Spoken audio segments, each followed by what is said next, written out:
The apartment in São Paulo had been repossessed 3 months before Adriana Villar saw the job posting. She'd scrolled through it on her phone while sitting in a youth hostel in Nice, her modeling career reduced to ashes after the scandal, her savings depleted, her options narrowing to a vanishing point. Seeking organized, discreet personal assistant for elderly widow in Monaco. Paperwork management, light administrative duties, room and board provided, fluency in Portuguese preferred. Apply, Madame Beaumont, Villa Les Pins. Portuguese preferred. That detail caught her attention. Most Monaco postings demanded French or English. Portuguese was specific, deliberate, and the salary listed was generous, enough to rebuild, to start over, to maybe reclaim some fragment of the life she'd lost. Adriana had been a successful model once. Not supermodel famous, but working steadily. Campaigns for Brazilian brands, editorials in fashion magazines, runway shows in São Paulo and Rio. Then came the relationship with Eduardo, the financier who'd seemed sophisticated and generous until the federal police raided his offices and found evidence linking him to money laundering for organized crime. Adriana hadn't known. She genuinely believed Eduardo's wealth came from legitimate investments, but guilt by association was a powerful force. The brands dropped her. The agencies stopped calling. Her face became synonymous with scandal. She'd left Brazil hoping Europe would offer anonymity and fresh starts. Instead, she'd found expensive cities and closed doors.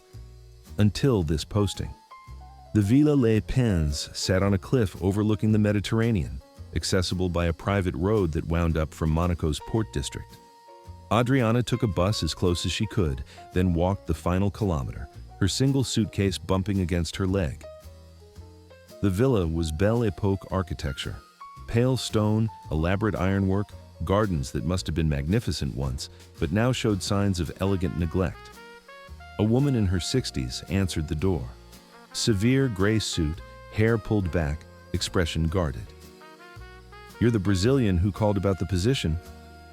"Adriana Villar. I have an appointment with Madame Beaumont." "I'm Simone, the housekeeper. Madame is expecting you. Follow me."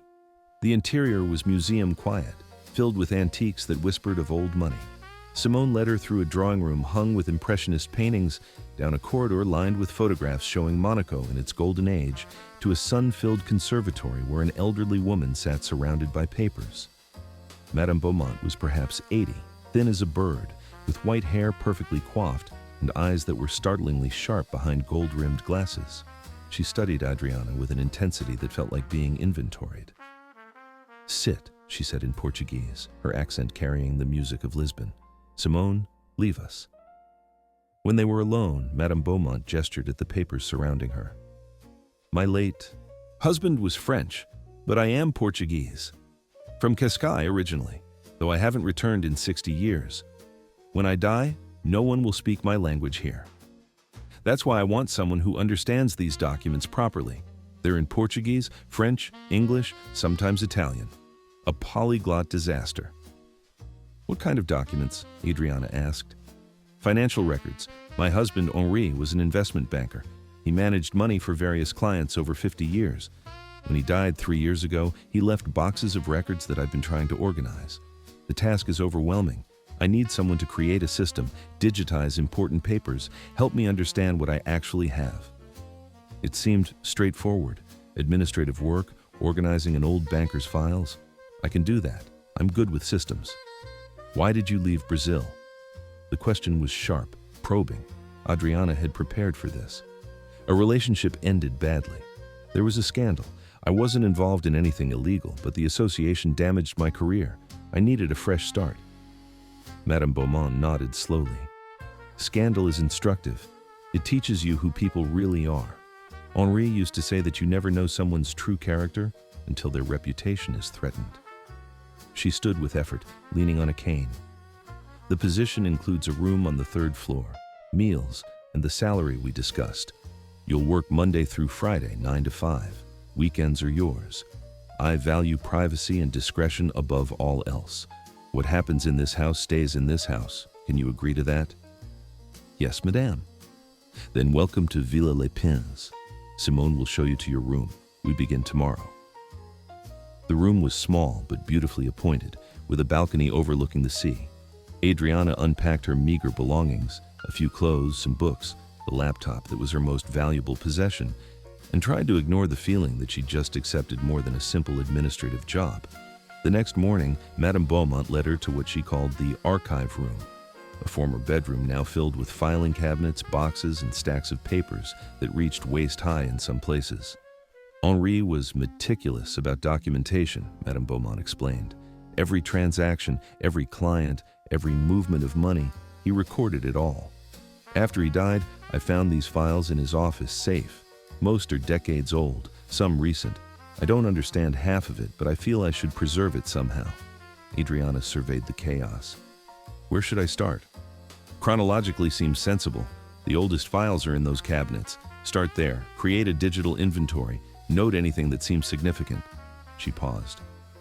And Adriana, if you see names you recognize, famous people, don't be surprised. Henri managed money for clients who valued discretion. The first week was straightforward. Adriana developed a system, photograph each document, create a spreadsheet with date, client name, transaction type, and amount. The files from the 1960s and 70s were fascinating in their way, windows into a Monaco that existed before modern banking regulations. Henri Beaumont had managed accounts for aristocrats, actors, industrialists, legitimate wealth, carefully invested. Then she opened a box labeled 1985-1990, and the pattern changed. The documents inside were different, coded language, numbered accounts, transfers to shell companies in Panama and the Cayman Islands. Client names were often just initials, but one name appeared repeatedly, Gruppo Vercelli. Adriana recognized it from Brazilian news coverage, a Sicilian organization with operations across Europe, involved in everything from drug trafficking to construction fraud. Henri Beaumont had managed money for the mafia. Adriana's hands shook as she photographed the documents. This wasn't just old banking records. This was evidence of money laundering spanning decades. And Madame Beaumont had asked her to digitize all of it. She found the widow in the conservatory staring at the sea. Madame, I need to ask you something. The files from the late 80s, some of the client names are concerning. Did you know what kind of business your husband was conducting? Madame Beaumont didn't turn around. I knew Henri's clients were not always savory. He was discreet about specifics, but I'm not stupid. In Monaco, if you manage enough money, eventually you manage dirty money. It's the nature of this place. These documents could be evidence if the wrong people knew they existed, which is why I need them organized and understood. Knowledge is protection, Adriana. If I know exactly what Henri did, I can protect myself. And more importantly, I can decide what to do with this information when I'm gone. She finally turned, and her expression was resolute. I'm 83 years old. Cancer is eating me from the inside. The doctors give me perhaps a year. Before I die, I want to know the full truth of what my husband built. Then, I can decide whether to bury it or expose it. Adriana felt ice in her stomach. You're thinking of exposing this? These people don't forgive, they don't forget. I'm dying anyway. What can they do to me that cancer won't? Madame Beaumont smiled thinly. Keep working, child. Help me understand what I have. Then we'll decide together what justice looks like. Over the following weeks, Adriana dove deeper into Henri Beaumont's files. The pattern became clear. Throughout the 1980s and 90s, he'd managed accounts for at least 5 major criminal organizations: Sicilian Mafia, Corsican networks, Eastern European groups that emerged after the Soviet collapse, and even some connections to Colombian cartels. He'd moved hundreds of millions through Monaco's banks, cleaned dirty money, invested it in legitimate businesses, made crime families respectable. But he'd documented everything, every transaction, every meeting, every decision. It was as if he'd been building his own insurance. Policy, evidence to protect himself if the partnerships ever soured. Adriana was cataloging files from 1995 when she found the photograph. It showed Henri Beaumont, younger, perhaps 60, at what looked like a formal dinner. Beside him sat a man Adriana recognized from Brazilian news coverage, Carlos Mendoza, the cartel leader who'd been Eduardo's real employer, the man whose organization had destroyed her life by association. Her hands trembled as she held the photograph.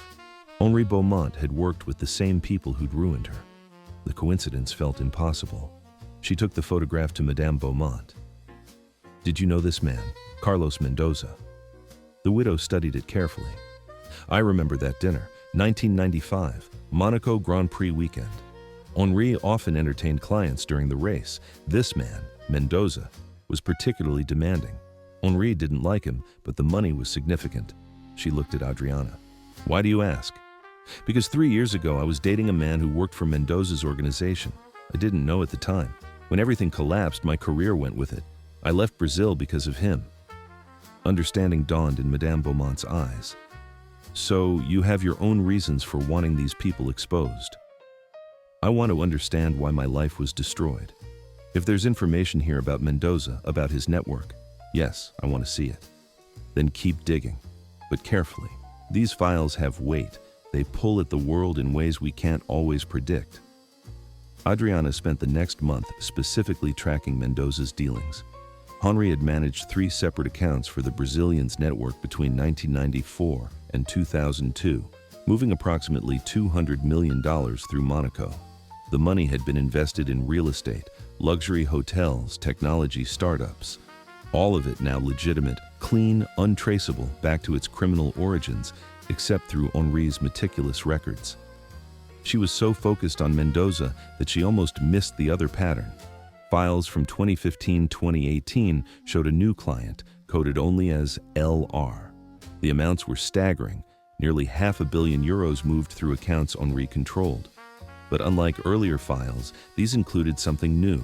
Printouts of emails, photographs of meetings, recorded conversations. Henri hadn't just documented transactions, he'd been gathering blackmail material. Adriana was reading through the LR files when she heard shouting downstairs. She rushed to find Simone arguing with a man in an expensive suit. Madame Beaumont stood behind the housekeeper, face pale but composed. "I told you, Monsieur Laurent, Madame is not interested in selling," Simone was saying. The man, Laurent, had cold eyes and the kind of polish that screamed wealth and power. "And I've told Madame that my clients are prepared to pay well above market value. This property has historical significance. They want to preserve it." "The villa is not for sale," Madame Beaumont said firmly. "Please leave." Laurent's expression hardened. "You should reconsider. Sometimes holding on to the past becomes dangerous, especially when that past contains things better left forgotten." He left, but the threat lingered like smoke. "Who was that?" Adriana asked. "Philippe Laurent. He represents a real estate consortium that's been trying to buy the villa for 2 years. Henri always refused. Now they think a widow will be easier to intimidate." Madame Beaumont sat heavily. "But I know what they really want. The files. Someone knows they exist, knows what Henri kept, and they want it buried. How would anyone know?" Henri was careful, but not perfect. Toward the end, his mind was failing. He might have said something, might have let slip to the wrong person that he had insurance. She looked at Adriana. "We need to finish the cataloging quickly, and then we need to decide what to do with all of this before someone decides to take it by force." They worked with new urgency. Adriana cataloged 12 to 14 hours a day, photographing documents, building the digital archive. The picture that emerged was staggering. Henri Beaumont had managed money for nearly every major criminal organization operating in Europe over 5 decades.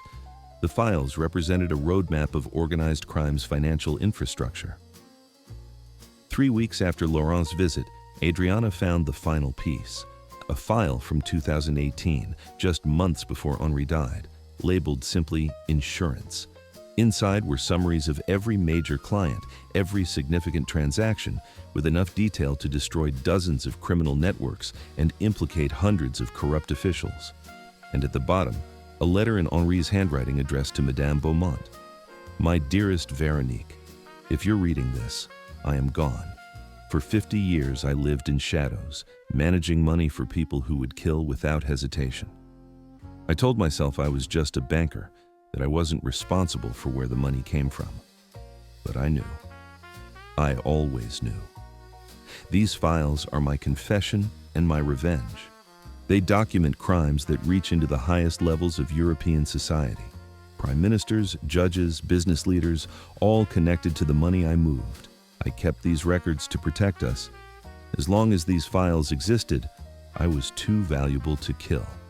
But now that I'm dying, you become vulnerable. Someone will come for these documents. They must never get them. You have 3 options. Destroy everything and live quietly with the secret buried forever. Give everything to authorities and watch the world burn with revelation, or use the files as I did, as insurance, as protection, as a weapon to deploy only if threatened. Choose wisely, my love, and forgive me for leaving you this burden. Henri Adriana brought the letter to Madame Beaumont, who read it with tears streaming down her face. He knew. At the end, he understood what he'd become, and he left me to clean up his mess. What do you want to do? Adriana asked gently. I want justice, but I also want to survive long enough to see it done properly. The widow's jaw set. We copy everything. Multiple backups stored in different locations. Then we approach authorities quietly. Interpol, perhaps, or the EU Anti-Corruption Task Force. We offer the files in exchange for protection. That's incredibly dangerous. More dangerous than holding on to them while people like Laurent circle? Madame Beaumont shook her head. No, the danger is in passivity. We act or we become victims. They spent the next week creating backups. Adriana uploaded encrypted files to 3 different cloud services, burned copies to external drives that Madame Beaumont planned to store in different safety deposit boxes. They were meticulous, paranoid, careful. Too careful, it turned out, to notice they were being watched. Adriana was returning from mailing one set of drives to a lawyer in Geneva when she noticed the man following her. Professional surveillance. He stayed far enough back to seem coincidental, but close enough to track her movements. She ducked into a cafe, watched him pass, then took a different route back to the villa. She told Madame Beaumont immediately. The widow's face went gray. They know. Somehow they know we're moving the files. Maybe we should go to authorities now, tonight, before they can act. And tell them what? That we have evidence we've been sitting on for years? That we've been cataloging crimes without reporting them? We become complicit, Adriana. We need more time to do this right. They didn't have more time. 2 nights later, Adriana woke to the smell of smoke. She ran to her door, found the hallway filling with thick gray clouds. Fire alarms screamed. She grabbed her laptop and phone, stumbled down the stairs, choking on smoke. Simone was in the hallway, pulling Madame Beaumont toward the exit. The old woman was in her nightgown, disoriented, clutching a metal box. The files, she kept saying. We need to save the files. Madame, we have to go. Adriana grabbed her other arm, and together with Simone, they got her outside. Fire trucks arrived within minutes. Monaco's emergency services were efficient. But as Adriana watched flames consume the villa's 3rd floor where the archive room had been, she knew this was no accident. Someone had decided that destroying the evidence was worth killing them. The firefighters contained the blaze to the upper floors, but the archive room was destroyed. Every physical document, every original file, everything Henri Beaumont had spent 50 years collecting, gone. Except for the digital backups, except for the drives they'd mailed, except for the copies now stored safely away from the villa. Madame Beaumont understood this too. As they stood wrapped in blankets watching firefighters work, she squeezed Adriana's hand. They just made a terrible mistake. What do you mean? Fire makes it attempted murder. This isn't just corporate intimidation anymore. This is criminal, and it proves these files matter enough to kill for. Now, we can go to authorities with an actual crime in progress. But before they could act, Madame Beaumont collapsed. The ambulance took her to Princess Grace Hospital. Doctors said it was a stroke, likely brought on by the smoke and stress. She was stable but unconscious, and they couldn't say when or if she'd wake. Adriana sat by her bed, holding the old woman's hand, feeling terribly alone. Simone had stayed at the villa coordinating with insurance adjusters. The digital files were safe but inaccessible. Adriana had the passwords, but using them felt like a betrayal without Madame Beaumont's permission. Philippe Laurent appeared in the doorway that evening. He looked genuinely concerned, which somehow made him more threatening. I heard about the fire, tragic, and now Madame is taken ill. He moved into the room uninvited. Miss Wheeler, isn't it? I understand you've been working for Madame, organizing her late husband's papers. Adriana's guard went up immediately. Just administrative work. Of course, still with Madame incapacitated, questions arise about the estate. Her will names distant cousins in Portugal as heirs. They've already contacted my clients about selling the villa. I'm here to make arrangements. She's not dead. The villa isn't for sale. Not yet, no, but Madame is 83 and has just suffered a severe stroke. We should be realistic about outcomes. He pulled out a card. When you're ready to discuss the disposition of her affairs, call me. I can make this transition very comfortable for you. He left and Adriana felt sick. They were already moving to claim the villa, to bury whatever remained of Henri's files, to erase the evidence. She called the one person she thought might help, the lawyer in Geneva who'd received the backup drives. His name was Stefan Richter, and Madame Beaumont had chosen him specifically because he specialized in whistleblower cases. Miss Villar, he said when she explained the situation, I've received Madame's package. The contents are substantial. If even a fraction of this is verifiable, it represents one of the largest organized crime documentations in European history. Can you help protect it? People tried to kill us. They burned the villa. Madame is in a coma and vultures are already circling. I can do better than protect it. I can use it. With your permission and documentation of the fire, I can approach Interpol immediately. But I need to know. Will you testify? Will you go on record about what you found, what happened? Adriana looked at Madame Beaumont lying unconscious, a woman who'd asked for help understanding her husband's sins and ended up nearly dying for it. Yes, I'll testify to everything. Then we move quickly. Stay at the hospital. Don't go back to the villa. I'll have Interpol agents in Monaco by tomorrow. The agents arrived at dawn. A woman named Claudine Mercier, who specialized in financial crimes, and a man named Marco Russo, who handled organized crime cases.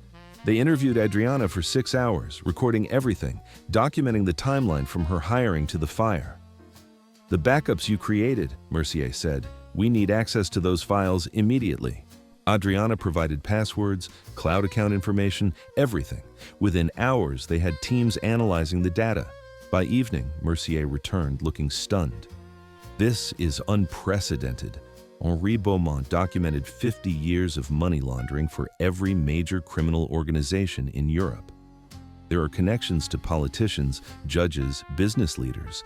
This will take years to fully investigate, but we have enough to start making arrests immediately.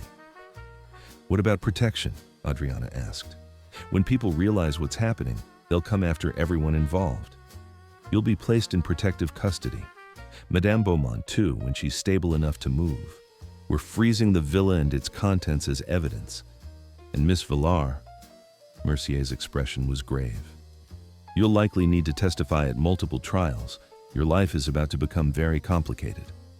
More complicated than being targeted by organized crime? Different complicated, legal complicated, but yes, safer. The arrests started within 48 hours. Interpol coordinated with law enforcement across 12 countries, bankers, lawyers, businessmen, even a member of the Italian parliament, all taken into custody based on evidence from Henri Beaumont's files. The media called it Operation Clean Hands 2, referencing the corruption scandals that had rocked Italy in the 1990s. Adriana watched the news from a safe house outside Geneva, guarded by Swiss police. The scale of what they'd uncovered was staggering. Henri's files didn't just document money laundering, they showed how organized crime had embedded itself in legitimate European finance, how criminal money had funded businesses, real estate, technology. And they showed Carlos Mendoza's network in detail. The Brazilian cartel leader was arrested in São Paulo, extradited to France, charged with money laundering and corruption. Eduardo, Adriana's ex-boyfriend who destroyed her reputation, was arrested too. The investigation cleared her. She'd genuinely known nothing, had been an innocent victim of Eduardo's deception. The vindication should have felt better. Instead, Adriana felt hollowed out, exhausted by months of tension and fear. Madame Beaumont woke up 6 weeks after the stroke. Adriana was allowed to visit her in the secure hospital facility where she was recovering. You did it, Madame Beaumont said, her voice weaker but spirit intact. Henri's files brought them down, 50 years of corruption exposed. You asked me to help you understand what your husband did. I just organized the evidence. You made the choice to use it. We made that choice together. The widow squeezed her hand. What will you do now, after the trials? Adriana had been thinking about that. I don't know. My modeling career is over. I've been thinking maybe I should study law. If I'm going to spend years testifying, I should understand the system better. Henri had money set aside, in a legitimate account that wasn't touched by any of this. He left instructions that if anything happened to him, funds should go to causes he believed in. Madame Beaumont smiled. I think your education qualifies. Consider it a scholarship.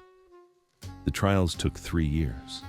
Adriana testified at 17 different proceedings across 6 countries. She became semi-famous as the model who brought down Monaco's banking corruption, though the tabloid version of events was always simpler than the reality. The convictions were substantial. Over 200 people sentenced to prison, billions in assets seized, criminal networks disrupted. But Adriana knew it wasn't really over. Organizations like that didn't disappear. They adapted, found new ways, new bankers, new schemes. Still, Henri Beaumont's files had struck a significant blow. And perhaps more importantly, they'd proven that documentation mattered, that evidence carefully preserved could eventually bring justice even decades later. Madame Beaumont lived to see most of the trials concluded. She died peacefully in her sleep at 86, the villa long since sold, and the money donated to anti-corruption organizations. Adriana attended the funeral, a small affair in Lisbon where the widow was buried beside her parents. By then, Adriana had completed her law degree.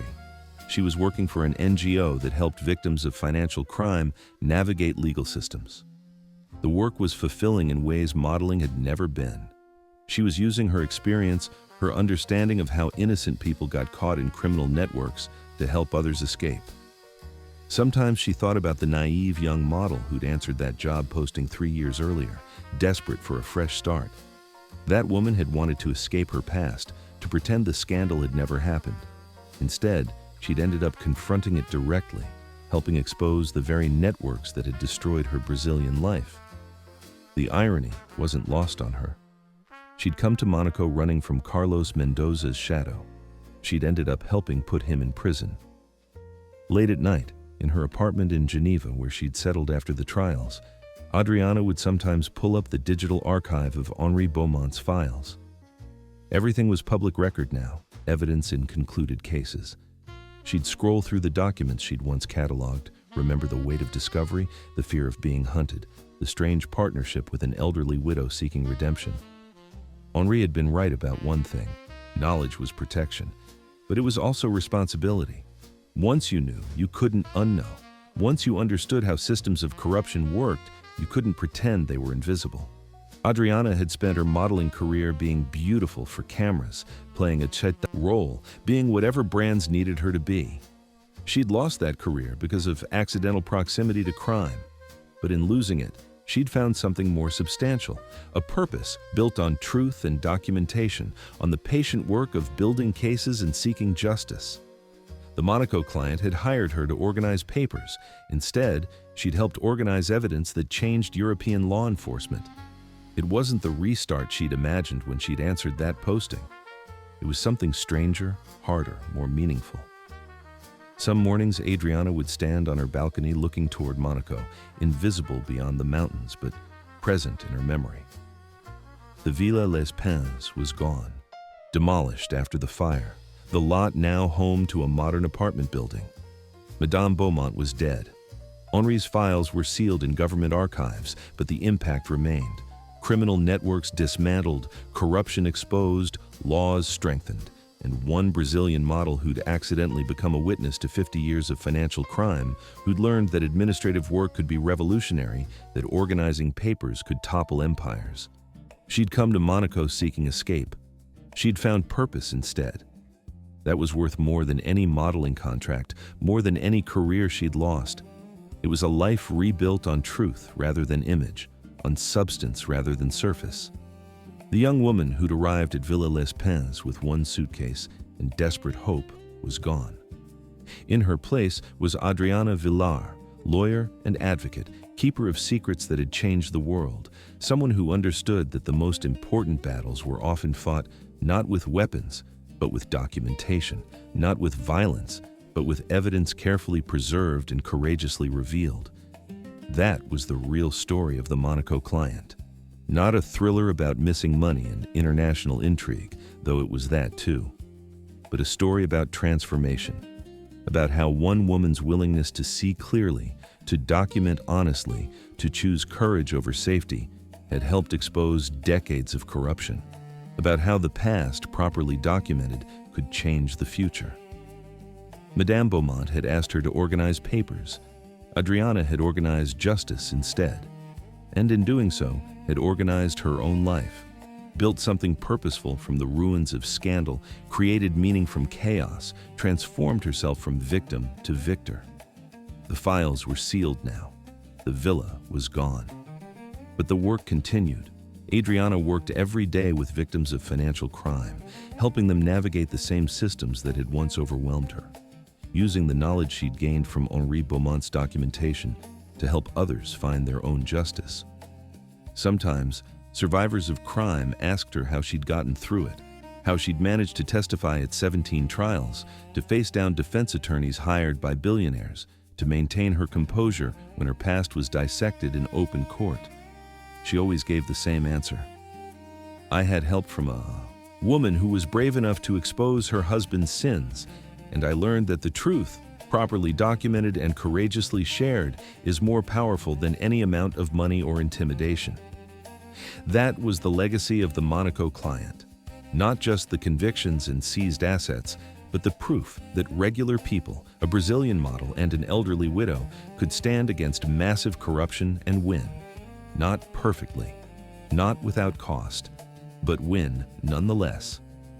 And on quiet evenings when Adriana walked through Geneva's old town, past banks that had once moved Henri Beaumont's dirty money, past the lawyer's office where she'd first mailed those backup drives, she felt a fierce satisfaction. She'd helped burn down an empire built on secrets. She'd turned documentation into devastation for criminals who'd thought themselves untouchable.